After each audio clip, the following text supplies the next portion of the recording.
A's news. Luis Barrera kind of is really put a little bit of optimism and a jolt in this offense in a way. Not really it hasn't helped a ton, but I think that's something we got to talk about for a moment. So He's a hustler, he's bro, played too. I love that. He's scrappy. He's like in his Ramon. first 7 games. His 8th game was tonight. We're tonight, Monday the 16th. So we didn't really get a chance to get the updated stats for that. But in this first 7 games, he's batting 333. He had his first career home run, which also was a walk-off home run. And 4 RBIs. He's got a steal. He's walked 3 times. His on-base percentage is 438. I think the one thing that kind of stood out to me tonight while watching the game was he started in left, Pache was in center, and Ramon was in right.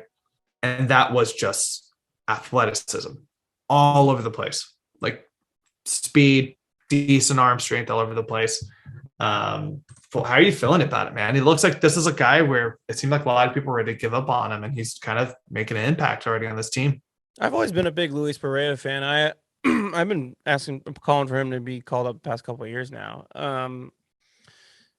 I mean, there's a lot of questions with his bat, but I know he's like super athletic, and he's shown that in the outfield. So yeah, I mean, his bat can't be any worse than Pache's right now. So like, why not just try him out? And if it doesn't work out, he could be a nice fourth outfielder. I think Guys a day off. if that's your worst option as a fourth outfielder, then that you'll take that. It's kind of crazy where he's kind of done like I think we're a little like what's the word I'm looking for?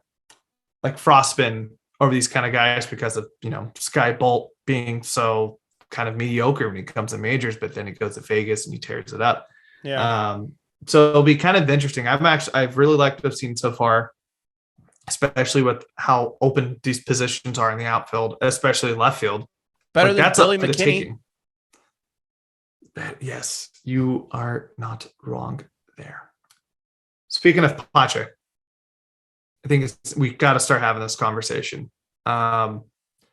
Christian Pache, look, we all love him. He's been a dynamic in the outfield. It's been excellent. His bat is just atrocious right now. He is batting 157. He's got hit 2 home runs. On base percentage is 202. This was kind of this problem when the Braves were willing to ship him out, as despite him being one of the top prospects in their farm system, was he couldn't figure it out, and now he's still not figuring it out in this moment where there's really no pressure on him to take his time to learn.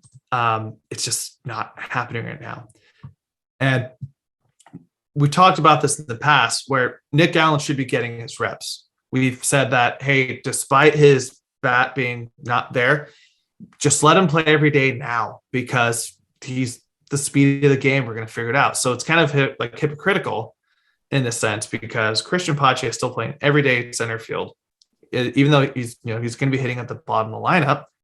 There's no way like Nick Allen can play any worse offensively than Christian Pache is. So what's the deal? Like, what is it? Just a hypocrisy thing? Do you think it's? I don't know. Well, I think it's a lack of outfield talent. So you got to put someone out there and a surplus of veteran infield talent, I guess you could say. Because Elvis Andrews is fucking terrible too, but he's still getting playing time because he's Elvis Andrews. I don't know. I mean, I don't know what you do with him because I don't know. I don't necessarily want to bring him down to AAA. I think that would kind of halt his confidence a little bit, and like he needs to get these major league at bats so he can learn from them. I'm not sure why he's not hitting well because he's in pretty low pressure situations in his at bats. It's not like they are asking a lot out of him. He's striking out a lot.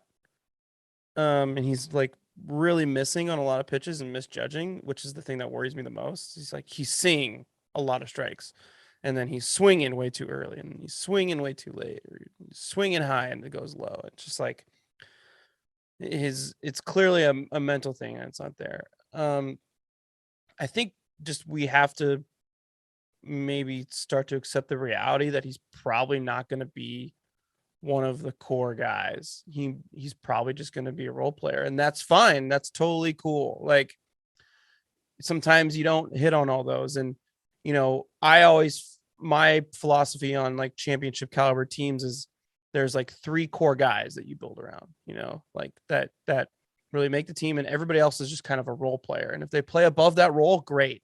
Then we really have a great chance. But if not, like, we just need guys to fill certain roles on the team. Like, this past A's team is a great example of that. Like, it was Chapman, Olsen, and Simeon, and then everybody else was just kind of a role players that built around him. Ramon Laureano turned out to be like really good player and star, so like that really helped us. He wasn't like a role guy, but the mentality with him coming up was, this guy is a great defensive player. He's gonna hustle out there, and he's got a big arm. If he hits, great. If he doesn't, like, he's gonna fill the role that we need him to be a defensive presence and get on base every once in a while and be a great base runner. Like, that might just be the reality of what Pache is. And it sucks because we gave up our best player for him, but that's for him being one of them. But like, that just might be the reality of what it is. And, we'll have to find another core guy to build around. Could you see him at one point hitting at least 15 home runs in a season? Yeah. Okay. I can think you see him? Because I have a comp for you. Go ahead. Can you see him hitting at least 276 at least once in a season? No. Okay. Could you see him getting 21 steals in a season? Yeah. All right. He's Kevin Kiermaier. And that's totally cool. And he'll get gold gloves too. And he'll fill that role. And I kind of see him as like a 240 hitter, 15, maybe 20 home runs in a good season. If he steals 15 or more bases, the A's don't really steal bases, so it's kind of hard to predict that. But he'll be a good base runner. He hits the bottom of the order, 8 or 9. Like, that's cool. Like, there's a lot of good young talent that we have down there that can be another piece of that, and also we have Murph too. But yeah, if in 3 years he's just a role player and everyday starter who's just a great fielder, and then I think that's okay. Yeah, absolutely. Nobody's expecting him coming in to be, what Starling Marte did last year, even though there's glimpses of it in terms of defense. But yeah, absolutely. And the last thing for the A's news, the A's are in the media again because the Possums are back. The Possum, Return of the King, the Possums around Possum Watch the Coliseum. It went viral over a lot of different media, like beat writers and all that throughout. Dallas got a full video of it. It was hilarious. Yeah. Look, man, what are these cats doing? The cats had one job. To get rid of the Possums? To get rid of, actually, that'd be pretty interesting scrap there. But like, the people are like, oh, well, there's a bunch of feral cats blowing up, but hey, you know what? The mouse problem's gone down. Like, but the cats haven't been able to take out the possums yet. Man, this is embarrassing. I mean, I know we're used to it, but it's just like, man.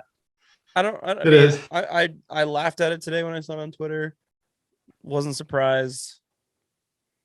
I don't know. I don't really know what else to say. It's just getting at least it's showing like the rest of like the world how shitty the ballpark is.